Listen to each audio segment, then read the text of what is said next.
Yo, the way you're looking at me is very hilarious. All right. I won't make you break during the podcast, I promise. I definitely feel like you're gonna make me break, and that's the funny thing about this. Like, the funny thing about it is having you here actually makes me a lot more comfortable. And with me being comfortable, I'm able to talk more fluently and have more fun because I feel like the last video that I tried to work on, it didn't work out too well because I just felt like I was kind of dazed and confused. But you know what? Things happen. Things work out, you know. Fortunately, technical issues happen, but we are back, ladies and gentlemen. We're live and in living color. We are live and in living color. If you guys don't know, my name is Rasan. I am 1/4 of We Ain't Dumb. And today, as you can see, we're in a different studio, different setting. We are at the podcast studio in Astoria. We got to find a name for this. Like, Boz, you got to find a name for this. We got to work on that. For what? For the studio. That It's the podcast that we see. Listen, you got to add some, like, a little spice on it. Like that sign in the bathroom said, "Hold on, I gotta overthink this." I think that's perfect. So why the podcast NYC? Because it's best for SEO ranking. So now when somebody writes podcast in NYC, I pull up first. You know what? Right. You're right. That's smart. That's smart. That's genius. That's actually really genius. Shout out to you, Boz. This is a new studio, guys. Before we get into anything else, you guys need to check this place out. This place is really dope. Boz is the owner of the studio. He's really, really great. He's really, really helpful. And we're here. It's been 10 months since we've recorded last. Usually you guys see it's me, Eb, and Kevin, but it's just me today. Technically not. I am here with my little cousin, this double A, Amir. You don't see him right now. He's not in the camera, but he's behind the scenes. So he's there. He's definitely there. Yeah. So shout out to him. I'm just staring into Rasan's eyes. Yeah. I don't know. You can't even see my eyes. It's just how it is. So today I'm going to give you guys a little rundown of what's been happening. Why has it been 10 months since we've recorded? And a little bit of thoughts on what's going on in the world. So let's start from the beginning. So 10 months. The last recording was in October. That's a very, very long time. And people was asking me for a while, yo, what is taking you so long to record an episode? Well, a lot of personal things happen. A lot of setbacks at home, a lot of setbacks in life, but then there's a lot of blessings in disguise and blessings in general. The biggest blessing being that me and Ebony, we got married. I know you guys kind of knew that, but yeah, that's the biggest thing that's happened, and I'm very happy with my new wife, and it's been about 100 days now since we've been married, which is really, really dope. So yeah, that's what's been going on. Unfortunately, with the great comes some bad, and there were some big setbacks that happened with me personally that maybe I'll tell you down the line. I won't tell you right away, but I'll tell you down the line of what happened, because I think that's a journey in itself that I think a decent amount of people can relate to. And I think that it will be helpful from the lessons that I learned from it that I think everyone else can, but I'm not going to say those details right away. But yeah, it's been a journey. It's been a wild ride, but we're back. And that's the most important thing. With us coming back, we had to tweak a few things because we wanted to come back better. We didn't want to just come back in the same kind of space where we were. Like, yeah, there are certain things that stay true to us, being as honest as we want to be and as opinionated as we want to be. But we have to tweak some things because we want to make sure that we give you guys as much content as possible. So this is what you get out of us. This is what you see is what you're going to get and more. So let's get into something that I would personally like to talk about, because I don't want to talk about for anybody else. Maybe Kevin and Ebony will have their own story that they'll want to tell down the line, but let me go from my side. So one of the big things that's happened this year is that I've been in the doctor's office a lot. What's been going on is that I have a big health conditions, like health issues per se, that I really need to work on. long story short, I need to get in shape. I need to get in the gym. I need to eat better, which has not necessarily been a problem for me because I don't really eat crazy, but I do need to eat better and work on myself because most people will say, "Oh, you're not really fat." Nah, nigga, a nigga is fat. A nigga is obese. It's just how it is.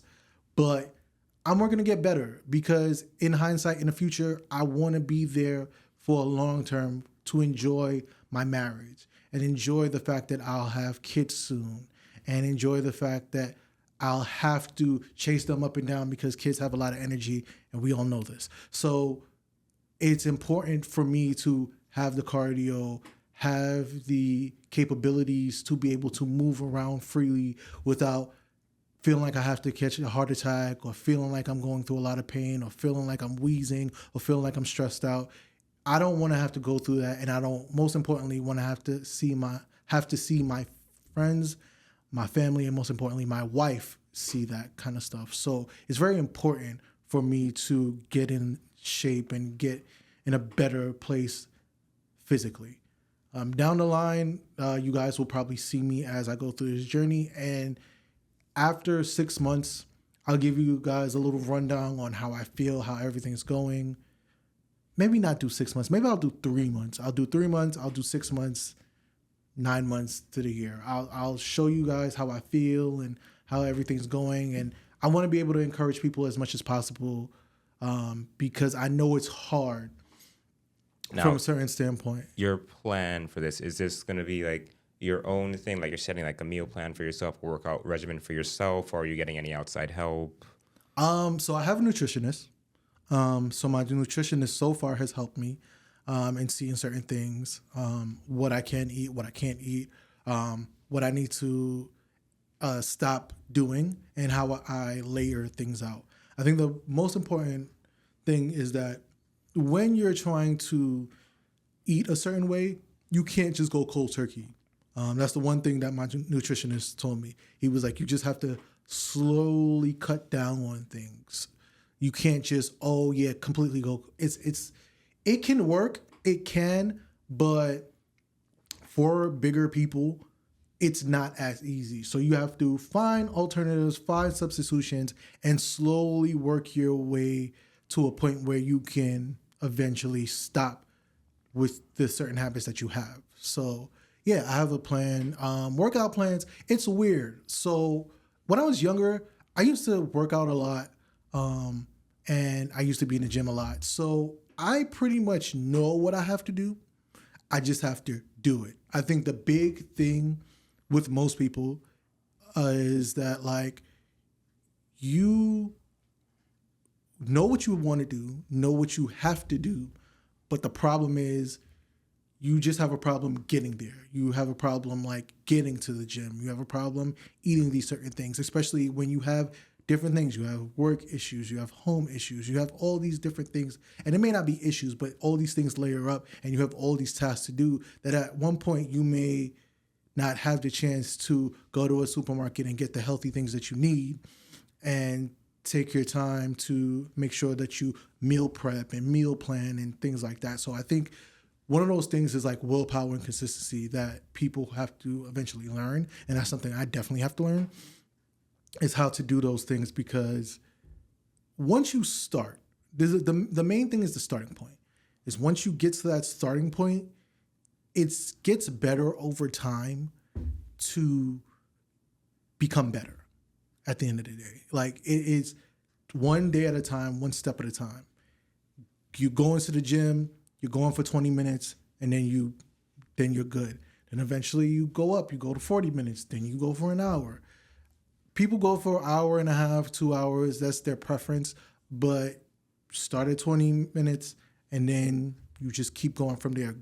You go twice a week, then you go 3 times a week, then you go 4 times, 5 times. Some people go the whole week. Again, that doesn't make much sense to me because you still need to rest and recover, because your body still needs to like relax and take the process of you like losing fat and building muscle and things like that. So I am going to start slow, 3 times minimum at the gym per week.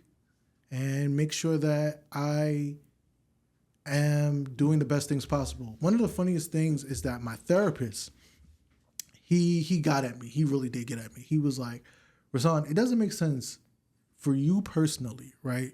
You work across the street from a gym. You also work in a building of a gym. You literally have no excuse. How much is it? What? Cooked him. He cooked me. He did cook me. He was like, yo, he's like, how much is it? I was like, it's not that much. What gym is it? I'm like, blank. He's like, it's fine. He was like, you have no excuse. You go to work in the city. Go to work and then go to the gym. Or wake up early and go to the gym. It's your preference. The main thing is get your ass to the gym. That's the main important part. And he's like, it doesn't matter how long you're in there, minimum 20 minutes. Even if you're on the treadmill, even if you're on the Stairmaster, which I had a story about stairs in general that like it really made me think like, yo, dog, I really do need to get into the gym. So side note, about 2 weeks ago, I was going to work and I was trying to go up an escalator. Now, if you're in Brooklyn, you know Broadway Junction's escalator, they have a long escalator. Well, in Grand Central, they also have a long ass escalator, and it's longer. Is it? Is it long? It's extremely long. It's extremely. long. I know the one you're talking about. The Long Island Railroad one. Yes, it's extremely long. You see. Yes. Okay, so there was 2 functional ones and one that wasn't working. Why my dumb ass? It wasn't dumb. I thought I was brave. And I was determined. I was listening to music. I was jamming, and I'm just like, "Yo, I'm gonna do this. I'm determined. I'm gonna knock this out." I went up them stairs. I started walking. 3/4 of the way, I was completely out of breath. Like I literally, but I didn't stop. I just kept going. I don't know how. I just pushed myself to get up the escalator. By the time I got there, I had to take 3 steps, stop, and like literally hands on my knees, like literally like exhausted, like breathless. Like I was wheezing. It's a good thing I had water on me because I couldn't have done that. Like I was exhausted. My thighs and my calves were killing me. And I'm like, yo, this is gonna suck when I have to actually go on the Stairmaster. Cause if it's like this, it's much worse when you go on the Stairmaster. So yeah, I'm nervous about the challenges ahead. I'm not gonna act like I'm not. I'm scared that I'm not gonna be as consistent as I need to be. But I know that through the support of my friends, families, and most importantly, my lovely wife, Eb, I think that I will be able to do these things. I think I'll be better. I think I'll be able to become a better person. I'll be able to become more clear-minded because I think when you feel physically better, you'll feel mentally better. And when I tell you these last 10 months have not been an easy one mentally, it has been a complete burnout at times.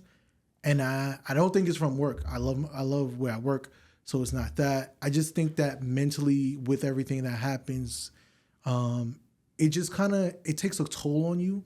And I think that's where my mind was at. And I think that everything just happening, I have personal things with family that's happening. I think it's just affecting me in a way that it's just impacting me overall. And I'm tired. But I don't want to be tired anymore. And I want to be better, not just for everyone else, but for me. And I think this is the first time in a very long time where I'm thinking I want to do things for me. Because at the end of the day, if you don't think about you first, nothing else really matters. Now, it doesn't say, oh, you have to be completely selfish, but you should at the same time, because I think it's very important. When you want goals that you want to get done, you're going to be selfish. And people are going to be pissed off about it. But you got to do what you got to do at the end of the day. So, yeah, I think that's where I'm at. Now, in regards to my co-hosts, they will tell their own story down the line. I don't know what those stories are, but they will tell them if they feel like telling them. Whatever they're comfortable with. as far as people should know, this podcast is a open space to give any opinion that you feel, as long as it's not racist, as long as it's not sexist, as long as it's not any phobics, well, mainly homophobic. This is that space where you can speak on whatever you want to speak on. Down the line, eventually, I'm going to have special guests on here. Eventually, you'll see Amir's face, and we'll talk about a bunch of stuff. As well as, like, guests that we've had on before. I definitely am going to make some calls to see if I could get some people back and see what we can do, because I think those episodes were so special and so fun and so lighthearted. So I want to be able to bring some people back and do those episodes again. Also, this won't be just studio work. I may be traveling, doing some traveling stuff that you guys get to see. And I'm just excited for what's ahead. I really, really am. Gonna flex the travel pics. I'm going to try. I do have bad tendencies of not uploading pictures when I go away. Like, I went away for Trinidad. Nobody would know because I didn't post anything. I literally just went to Trinidad, came back. Nobody knows. It's just how things happen.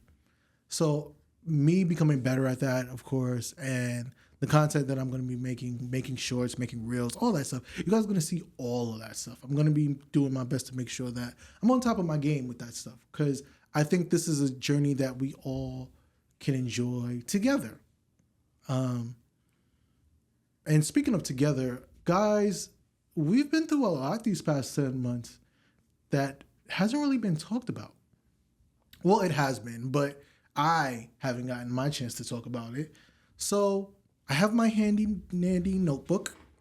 Do not judge me. Listen, I am not going to remember 10 months of things like off the hand. So I'm going to run down the things that have happened in the past 10 months. All right. So let's start off with Kendrick Lamar, Mr. Morale himself. So at the time we were away, Kendrick released GNX, performed at the Super Bowl, and won 5 Grammys off of one goddamn hit record. And it wasn't even just a hit record. It was probably one of the diss songs of the ages, which honestly, personally, I don't even think was the best diss song that Kendrick came out with.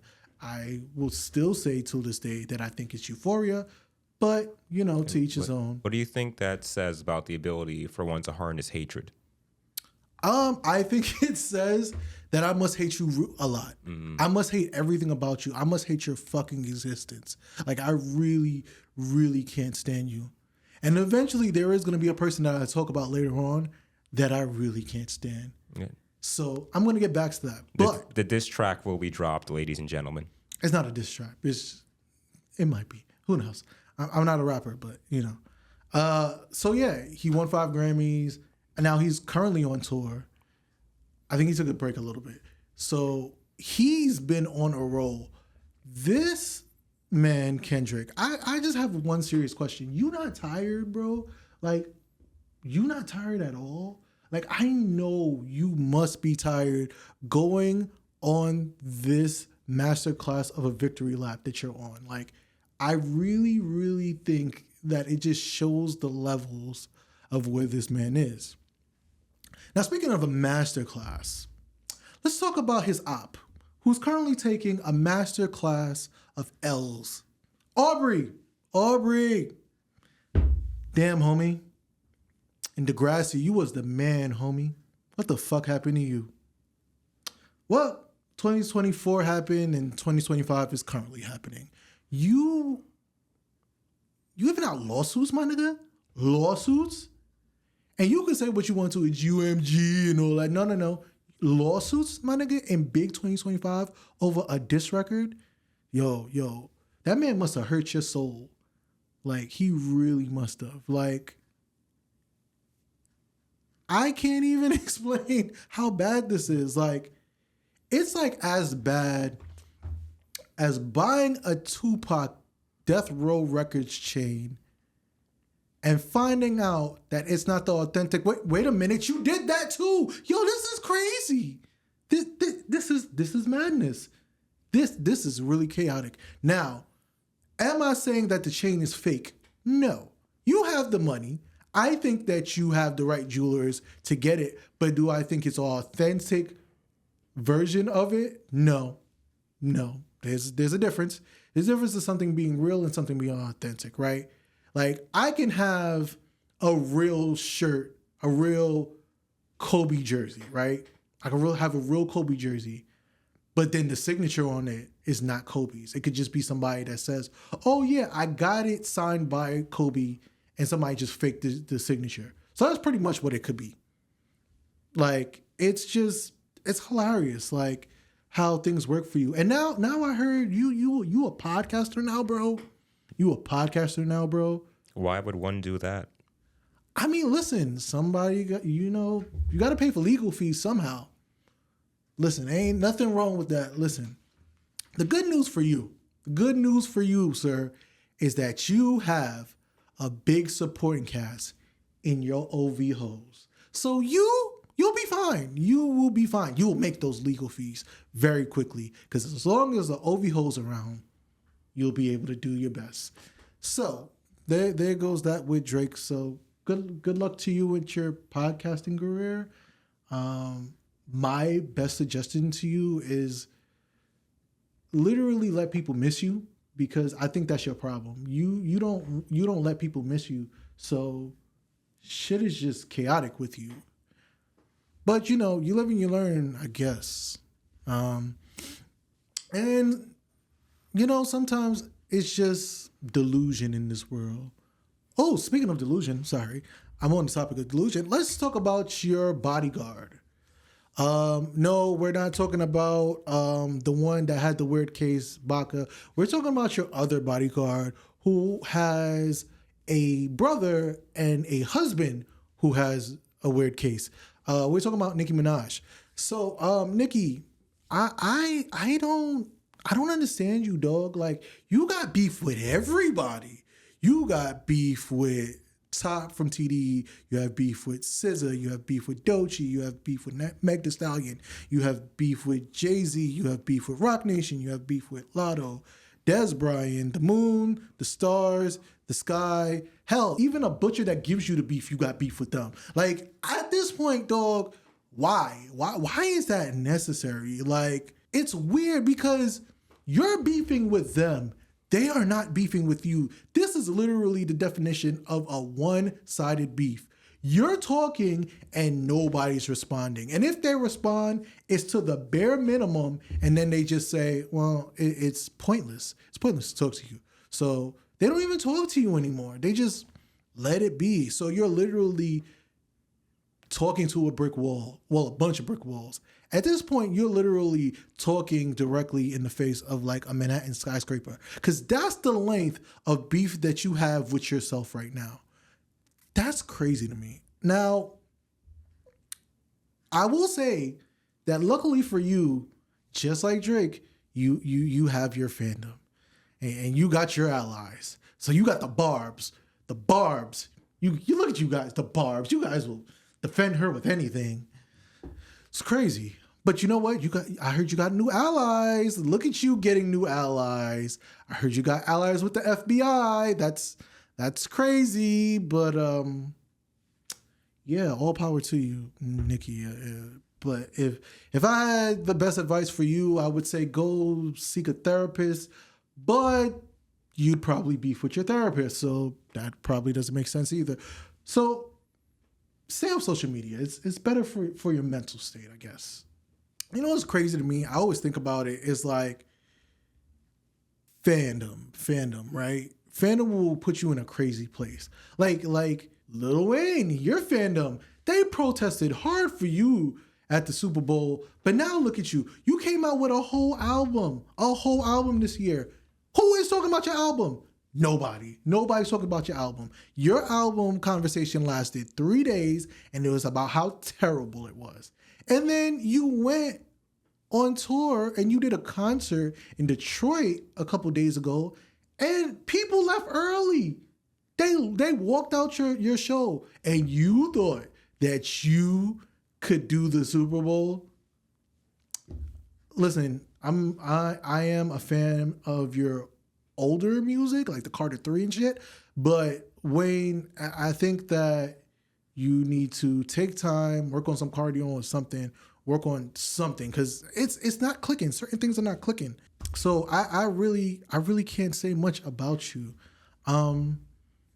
But I also, back to talking about fans, I also find it interesting because fans, there's a difference between fans and fandom. Like fandom is like you turn into a maniac, like Nicki Minaj and the Barbs, and they're crazy. You know, Drake and the OV hoes, they're crazy. And then there's Beyonce and the Beehive. No. Wait, We don't do that. Wait, what? We don't do that. No. So we can't talk about the Beehive? No, that's not happening. What? Why can't we talk about the Beehive? Do you want to make it home tonight?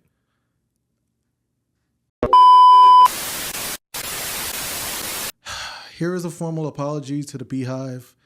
I apologize for the things that I've said. The Beehive is great. Beyonce is wonderful. She is an icon. I want no smoke. I want no problems. I do want to get home safely. I apologize to Beehive. I want no smoke whatsoever. Please forgive me. I know nothing, and I am less of a man because I know nothing. Please, please, I want no problems, Beehive. Please forgive me. Did I do good? Did I do good? Talking about the next person, since we're on the topic of hip hop and music and stuff like that, let's talk about the baby oil bandit, aka the diddler.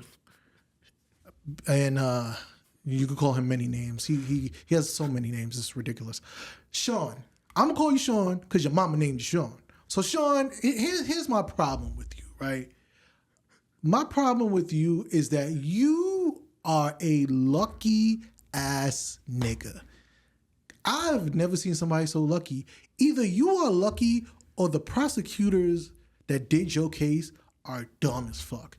Because here's what they were supposed to do. They were supposed to make you out for the monster that you are.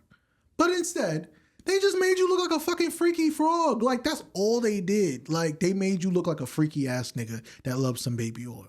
That's why we're in this position, because you only got away with, well, you got away with multiple cases, and you only got charged for one. I mean, it's still one case, and you're still gonna have to survive through that. But Diddy fans, you niggas that was in the court, like by the court, outside the court, you niggas are weirdos. Like, why are y'all outside dancing, celebrating, having baby oil and dancing? Like, I feel for my people, but dumb niggas is not my people. Some of them going to sleep from God. Niggas are weird, like extremely weird. Do y'all niggas have cases? Because we need to look into that. Y'all niggas is weirdos. But yeah, Diddy, you made it out a little bit, but you're still in jail.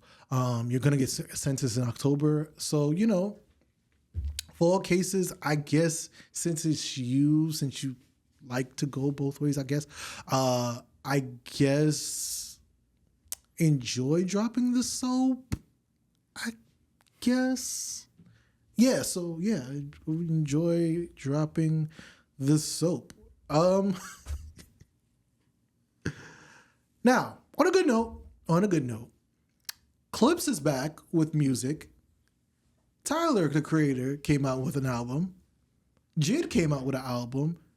Freddie Gibbs came out with an album. Westside Gunn came out with an album. So I will say this, with all the negative stuff, great music has come out.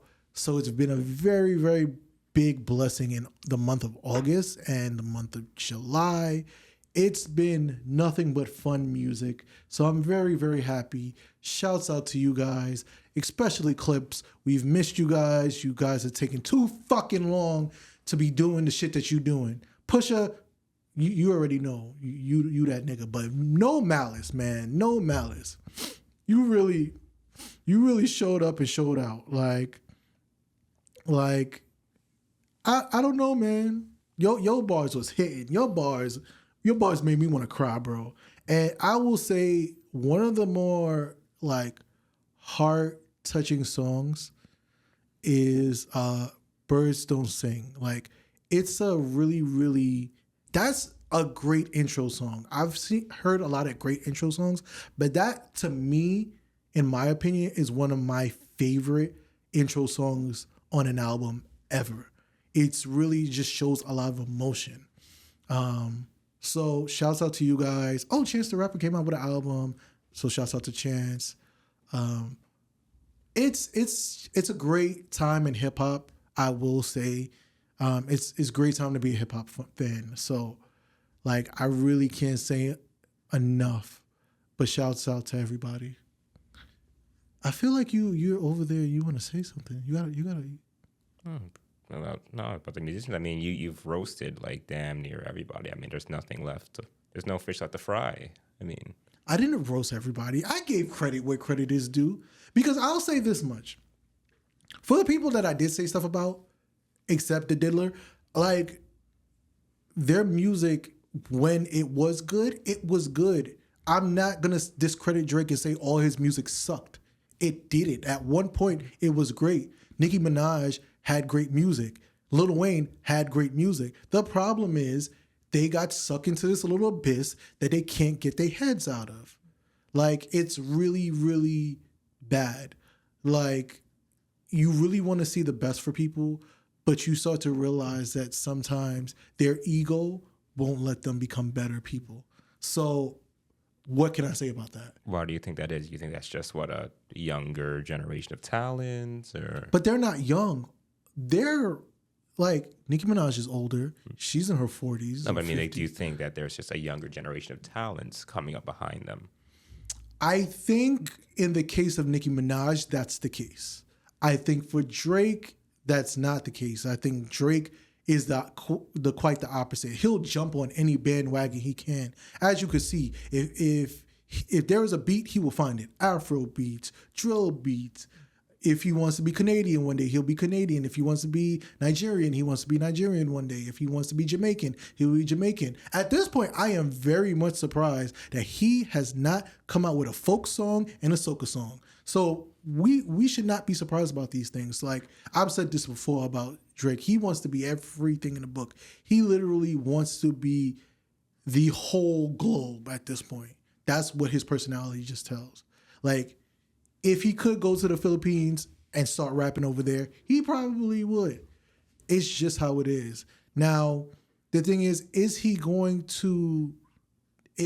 career going to die down? I highly doubt it. Because as far as him, he has a fan base that'll never let him die. So as far as I'm concerned with that, he'll be fine. He'll be A-okay. But I don't want to keep on this subject because I want to go to the next thing that I really want to talk about. And that is about the man. Well, remember a couple minutes ago when you said that energy of hate? Yes. Well, that's how I feel about this next man. Terry Bollea, a.k.a. Hulk Hogan, a.k.a. Man Who Rips Shirt Off. You dead. Like, you dead. Like, you're dead. I gotta say this here. Like, I'm a huge wrestling fan, y'all. All right, now, Hulk Hogan, not my era. I was born 99. He's Hulk Hogan's not really my era, but, you know about how popular Hulk Hogan is in wrestling. And, comments that he made, like, there are a lot of people online who, when Hulk Hogan passed, are like, oh, at least respect the man that he was, what he did in this business. I'm like, okay, I can respect your contributions to the business. You were still a horrible person. All right. And that is my point. For black people particularly, for most black people, because there's some coons out there, that's just how it is. For most black people, when they saw the stuff that they saw the news that Hulk Hogan died, they did not sorrow, they did not sad. Oh yeah, Twitter was nasty that day. That whole week, Twitter was nasty. And why shouldn't we? Like, literally, this man has literally shown his ass. He's literally been a racist, said all kinds of shit about black people, and then never apologized about it. This nigga got baptized before he died a couple months before, went to a KKK rally, and still never apologized for the shit that he did. And this is the shit that people want me to forgive. I'm not that goddamn fucking forgiving. And most black people should stop being so goddamn forgiving about shit that people keep doing to us and showing us. Like, they really show us their card. So fuck it. When shit happens to them, we don't feel bad. And some people will be like, well, then if you don't have nothing nice to say, don't say nothing at all. Suck my dick. I personally am going to say what I fucking feel. And that's what I feel like most black people should feel like. Like, fuck that. We're in these positions because we want to play nice. We want to take the high ground. Why? People have been disrespecting us for a very long time. Fuck all that. Like, we not with the shits. So as far as I'm concerned, that nigga dead. And I don't think his daughter don't give a shit that he dead, because he's shown that he don't give a fuck. So he dead. Whatever the fuck happens to him. And for all his fandom who feel hurt, I don't give a fuck. Like, the fuck you gonna do about it? Rip your shoulders off and fucking Hulk up? The fuck? Like, y'all can go visit him wherever he is. If you're black, I wouldn't do that, because, you know, his ghost might pop up and call you a nigger. So I would take it easy there. But yeah, that's that. I don't know if people are gonna say, yo, you're wilding. You shouldn't speak so ill will of the dead or whatever. But listen, if people say you're not supposed to laugh at the dead, I can guarantee you a lot of people on that week, a lot of black people specifically, was probably at the mental ward for how crazy they were laughing, how bad it was. So America, I don't know how we got here. I mean, I know how we got here, but I'm so disappointed at how we got here. But am I surprised? No. Am I disappointed? Yes. And it's really sad. And for those who think that we are in a better position now than what we once were, well, my God, you guys must have the IQ of a Nepalese citizen. And for those who don't know, Nepal has the lowest IQ in the world. Now, to be fair, they don't have the resources that America does. Nepal catching strays is crazy. I feel bad for them because in their defense, they don't have the resources that America does, because America has all the resources in the world. So they have a big excuse. What is America's excuse for where we are right now? If it's woeful, probably. I think a very, very effective brainwashing campaign. I guess. And since we're on this topic, let me say something, because some people aren't gonna like this, but I don't care. So let me say this directly. Free Palestine does not mean you are anti-Semitic. Let me repeat. Free Palestine does not mean you are anti-Semitic. I feel like you have to say that for people to understand. Just because you want a country to be free of violence and oppression does not mean that you're talking about another country. You want this country to be okay. The other country, that's fine. But we're talking about this country and this country currently. That's what that means. And if you don't understand what that means, then you must also have the IQ of a Sudan citizen who is also have these problems, because they're going through their own oppression and their own struggle of violence, because that's what's happening. And since we're on this topic, it's free Palestine, free Sudan, free Congo, and free Yemen. Like, you guys don't understand. What this means is that we want them free from violence and oppression. This is the most that anybody could ask for. And I don't think it's that hard to ask for those kind of things. It's that simple. We want peace for everybody. Well, at least I do. I don't know about most of America. I think most of America likes violence or something. I don't know. Why? It's so weird. I don't know. Oh, God. Okay. Let me stop stretching so much about America. Let me focus on where I'm from, New York City. Let me explain this to you right now. We have somebody who really, really wants to help New York. Don't be stupid. Don't be fucking stupid. Eric Adams is a dumbass. Like, I don't care what anybody says. He's a straight dumbass. Now, what does that mean? Eric, I have watched a lot of comedies in my lifetime, but none have made me laugh more than your mayoral campaign career. Like, you really are a joke, and you really, I don't know, you really are the definition of a nigga that just you not true, try and true as a New Yorker. You something else. I don't know what you are, but like I have no respect for you. And I would hope that people start to catch their senses, but it looks like hopefully they do got their senses. Now, following that, Andrew Cuomo, why are you even here? Like you lost your job as governor. You lost in the primaries. You about to be a three-time loser? A three-time loser? Damn, bro. Like, listen, I know we all fall and get back up, but nigga, you are a legit loser. Like, you need to sit down and process that this ain't your fight no more. You need to move on. And then you want to steal ideas. This man, who I'm going to mention eventually, this man said certain things about free bus fare and free child care. You said that was impossible. Now down the line, you now saying it's possible. Get the fuck out of here. You're a weirdo. You are a weirdo. You're a definition of a weirdo. And lastly, I don't even know you. I don't know you. I know nothing about you. I just know you're running. You red hat motherfucker. Like, I don't know you. Curtis Slowa is your name, I believe it is. I don't know how you got my email address, but whoever your campaign peoples is, tell them niggas to lose my email address. I'm not coming to see you anywhere. And you charging $50 to come see you talk? I wouldn't pay 50 cents to see your ass. Please quit while you ahead. Now, this leads to the man that I believe should and will be the next mayor of New York City. And that is Zoram Kwame Mamdani. That is a man of the people. That is a man who wants better for New York City. And that is a man that I believe can make New York City better than it needs to be.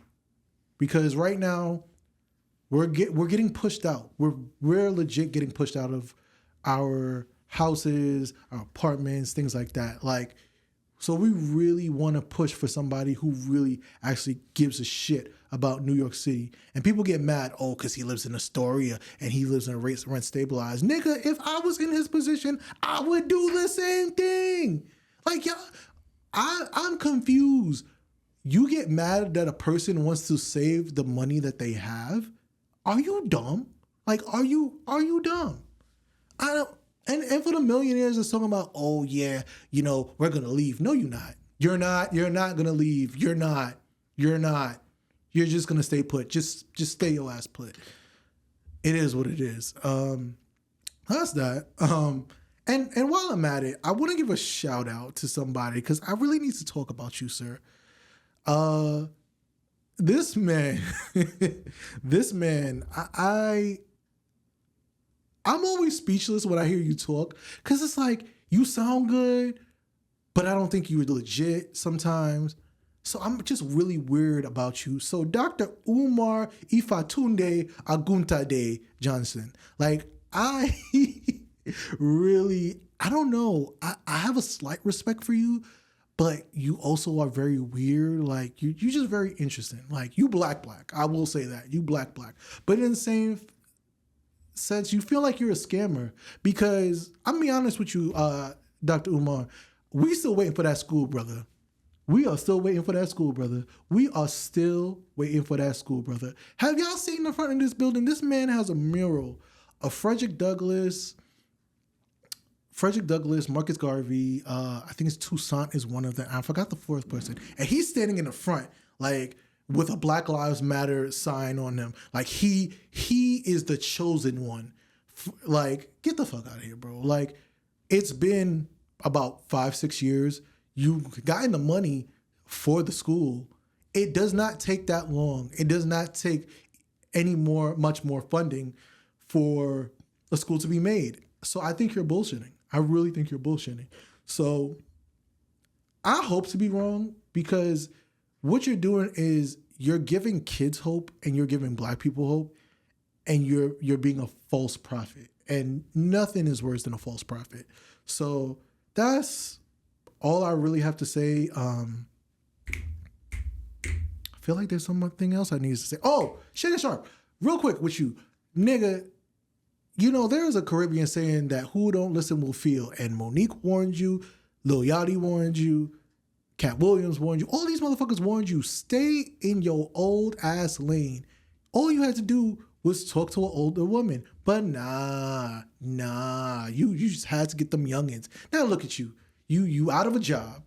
You had to pay a big amount on a lawsuit that you got. Like, nigga, you really are a bozo. Maybe it's them tight ass pants that you be wearing. What happens is, I think them tight ass pants, they come like all the blood rushes to your brain, so it doesn't let you think.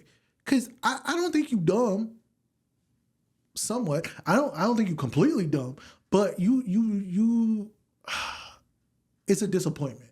You could have done better, but you showed your ass, and things what happen now is what happens. And now I'm going to give you another unpopular opinion that people are going to get mad at. I don't really care.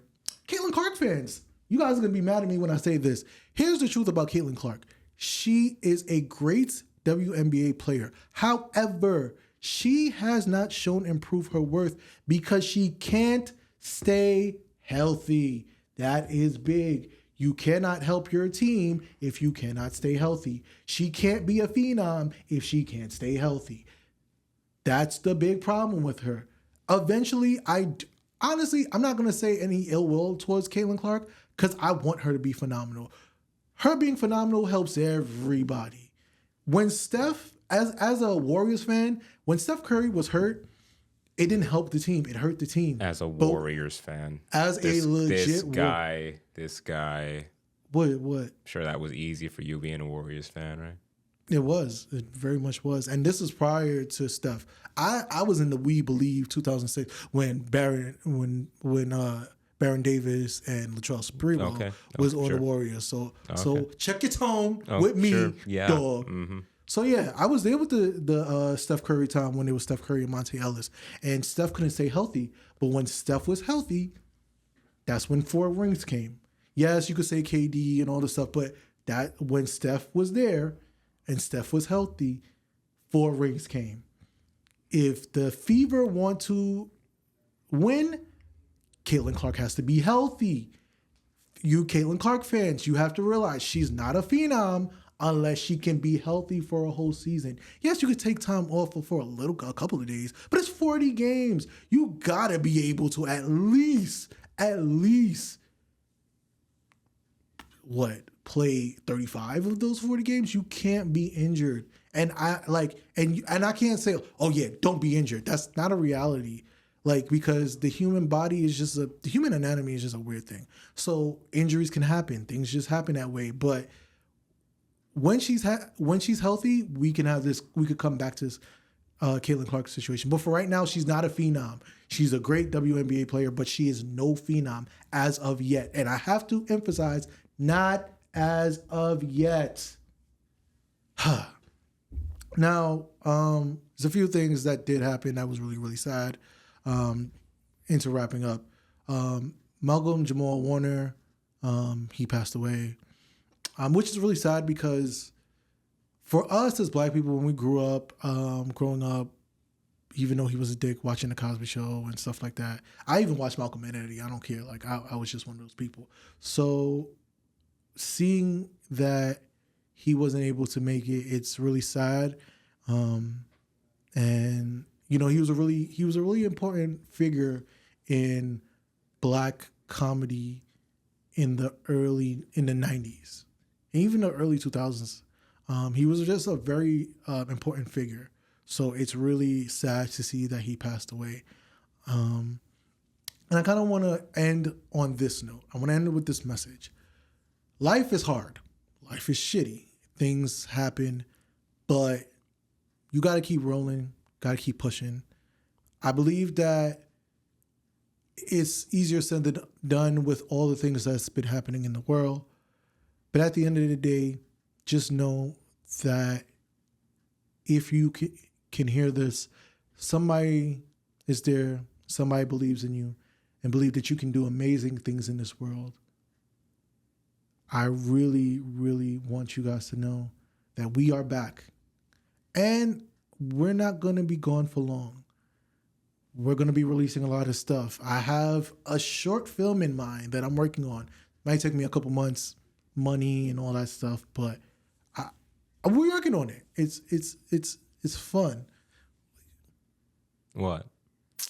Anyway, I'm very excited for things to come. I'm very happy for things to come. And yeah, I'm happy. I'm in a great place. I feel excited for what's to come. So guys, please don't forget to like, comment, and subscribe. Definitely check out episodes in the future. Check out our old episodes and see where we was to where we are about to be. It's a different switch.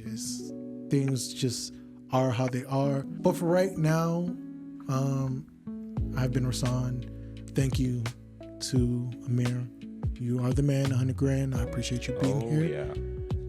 It's fun being here. Eventually you'll see him on camera and we're going to talk about a whole bunch of weird shit. So yeah, be on the lookout for that. And most importantly, be great, guys. Be great. I am Rasan and I will see you guys very, very soon.